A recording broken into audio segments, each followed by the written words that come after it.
pa ng boyfriend-girlfriend stage at bago pa man mapunta sa kasalan in engagement stage muna ang pagdadaanan. Ano naman kaya ang mga pwede at bawal gawin sa stage na ito? O, syempre, ganon. Mina, ano bang gagawin nila pag pwede? Yun pa rin nga, may babasahin ka pa rin mga sitwasyon. Ngayon, kung ang feeling nyo ay pwede, ang itataas ninyo ay ang pamaypay. Ganyan, At pag bawal naman, yung umbrella, kailangan yung buksan. Okay? Kailangan i-ganon. Kailangan i-ganon nyo. Okay. Alright. Ito. Meron pa rin depende, ha? Meron pa rin depende. Meron pa rin na hindi nyo pa rin ginagamit. Okay. First situation. Nakatakda na kayong ikasal. Ang pamilya ng lalaki magde-decide sa halos lahat ng gagawin dahil sila naman ang gagastos. Pwede o di pwede? Ay, pwede o bawal? Pwede o bawal? Lalaki lahat yung Pamilya ng lalaki. Pamilya ng lalaki. Pamilya ng lalaki ang may say. Kasi sila daw ang gagastos. So ikaw, sunod ka na lang. So bawal. Bawal? Sweet? Sweet? Wala kasi Hindi ako sigurado eh, kasi nararamdaman ko parang hindi naman ako pakakasalan. Hindi, kunyari. Let's say, kunyari. Pero kung babae ako, parang kahana. Parang nakakaya naman kung yung pamilya lang ng lalaki. Kung dapat naman yung pamilya ko, kahit man lang panutsa or nilupak, meron kaming dala-dala. O kahit yung pare, sagot namin. Okay. Okay. Mark.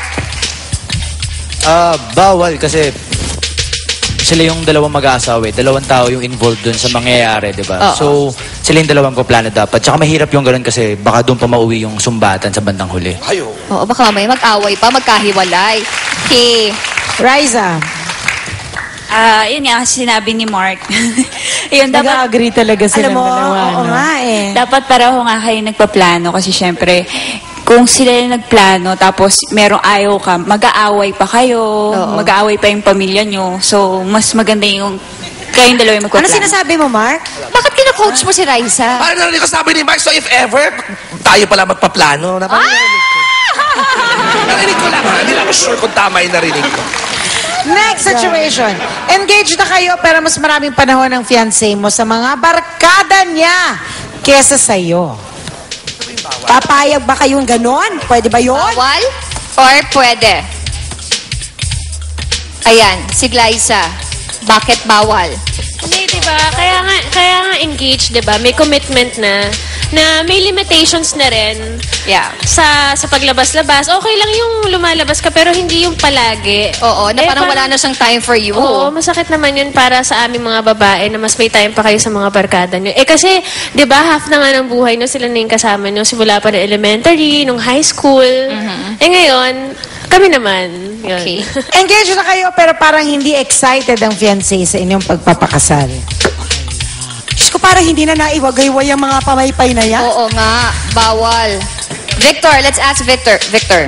Syempre, bawal yun. If you're engaged, dapat excited ka. You want to be with your fiancé or your significant other lagi, di ba? So, yeah, bawal yun. Oo nga. Maxine. Oo, syempre bawal yun. Kasi ako,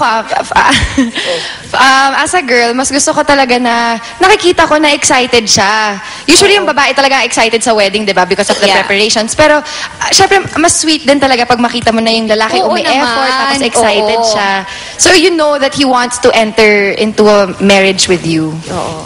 Sweet. Sweet Bakit pamaypay? Actually, naiinitan lang ako, kaya ako to kinuha. Hindi. Pwede, isa lang ibig sabihin nun. Baka hindi mahal nung isa yung isa, kaya hindi na-excite. Huwag ituloy ang kasal. Ganun lang kasimple. Baka yung babae, pera lang ang habol. Doon sa lalaki. O kaya citizenship. Kaya hindi na-excite. Napunta na sa citizenship. Ganun level na. Citizenship? Mga sis, napanood natin kahapon ang highlights ng ating audition para sa mga nangangarap maging Darna Lee